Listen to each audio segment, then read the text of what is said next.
My dear child, I see you standing at the edge of uncertainty, your heart heavy with questions that echo through your soul. You wonder if the voice stirring within you is truly mine, or simply the whispers of doubt creeping in. But hear me clearly. What you feel is not an accident. It is not confusion. It is the gentle yet unshakable pull of my spirit, calling you beyond the familiar, beyond the walls that have confined your faith, beyond the traditions that no longer satisfy the depth of your hunger. I have seen you struggle, wrestling with questions that no sermon could answer. I have watched as the routines of religion left you hollow, yearning for more than scripted prayers and mechanical rituals. Your spirit aches for something deeper, something real, something that cannot be contained within a schedule or a sanctuary built by human hands. And I tell you now, you are not wrong to feel this way. I am the one who placed this longing within you. I am the one calling you beyond the surface, beyond the motions, into a divine intimacy that surpasses anything you have ever known. You have been chosen. Not because you seek to elevate yourself, not because you think you are better than others, but because there is a fire in you that cannot be extinguished. You were not meant to fit neatly into the molds others have fashioned. You were not designed to blend into a system that seeks to contain the boundless move of my spirit. Even the places that once felt like home now feel stifling because you are outgrowing the confines of mere religion. Do not be afraid of this shift. It is not a sign of rebellion. It is a sign of transformation. You are stepping into something greater, something far beyond the limitations of human expectation. Leaving the structure of church does not mean leaving me. Many will tell you otherwise. They will say that stepping away from organized gatherings is the same as walking away from faith. They will warn you that without the covering of a congregation, you will wither. But they do not see as I see. My son walked the earth bringing my presence to the streets, the hillsides, the homes of sinners, the corners of society deemed unworthy. His greatest miracles did not unfold in synagogues alone, but in unexpected places. By the water, on the road, in the homes of those desperate for something real. He showed the world that I am not confined to temples made by man. And I tell you now, neither are you. I have watched you sit in congregations, hungry for a word that truly feeds your soul. There were moments of inspiration, fleeting glimpses of truth that stirred something within you, but the satisfaction never lasted. You have found yourself longing for something more. And that is because I have planted a hunger in you that cannot be filled by second-hand revelations. You were not made to be a spectator, passively consuming the words of another. I am calling you to walk with me personally, intimately, powerfully. You do not need a mediator to hear my voice. You do not need a pulpit to receive my instruction. My word declares that you are a royal priesthood, set apart to proclaim my glory.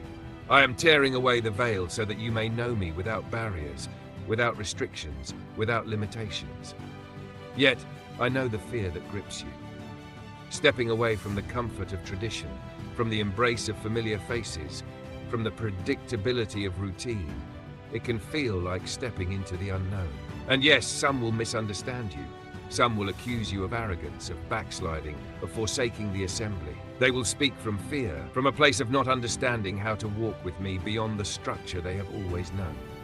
Do not hold their words against them. Instead, walk in love, knowing that the path of the chosen is often lonely, but never without purpose. You are like a seed that has outgrown the small pot of tradition. If you remain there, your roots will be stunted, your growth limited. But if you allow me to plant you in richer soil, to stretch your roots into deeper places, you will flourish beyond anything you have imagined. Yes, there will be storms. There will be nights that feel empty.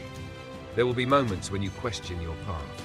But I will be there. I will be the voice in the stillness, the anchor in the storm, the whisper of reassurance when doubt tries to creep in. I will not let you falter if you fix your eyes on me. The world is changing. Darkness is spreading, and many are content with a faith that is routine, a belief that is passive, a spirituality that requires no cost. But you are different. You have sensed the shift. You know there is more. I am raising up a remnant, a people who will stand firm when the systems of this world collapse, who will not be shaken when the traditions of men fail.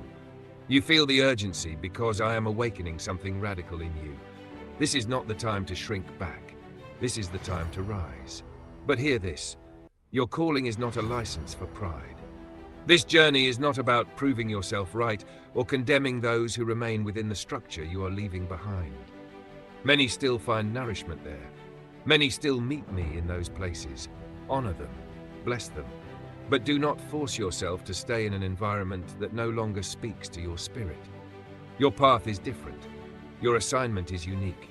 You must trust my leading, even when it does not make sense to others. Some of you have been hurt by the very leaders you trusted. You sought community but found judgment. You longed for acceptance but met rejection. You asked questions and were silenced. And so you withdrew, believing that perhaps even I had turned my face from you. But I tell you now, I have never rejected you. The pain you endured was not in vain. The disillusionment was not for nothing. It was my mercy pulling you away from places that could no longer sustain your calling. Even your tears were precious to me. I have held every one, and now I am leading you to something greater. You will find me in unexpected places, in the quiet of your room, in the laughter of a child, in the kindness of a stranger, in the stillness before dawn. My presence is not confined to a sanctuary. It is within you, around you, guiding you at every turn. Do not be afraid to walk this path. You are not alone.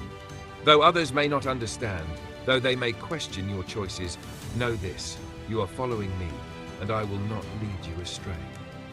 Now I ask you to take a step of faith. Do not let these words be another passing thought. Let them be the catalyst for change. If your heart bears witness to what I am speaking, declare it.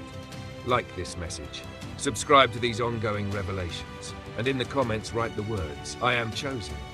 Not as a ritual, but as a declaration of your faith, a mark of your commitment. Let the world see that you are answering my call. I have told you before, and I tell you again, those who are mine hear my voice. You have heard. Now walk. Let go of the fear. Release the doubts. Step forward with confidence, knowing that I am with you. Yes, this journey may be misunderstood. Yes, it may cost you the approval of others. But what is that compared to the depth of knowing me fully? What is that compared to the freedom of walking in the fullness of my presence? You are chosen, you are called, you are mine, and I am well pleased with you. Go now, my child. Walk boldly into the future I have prepared. The best is yet to come.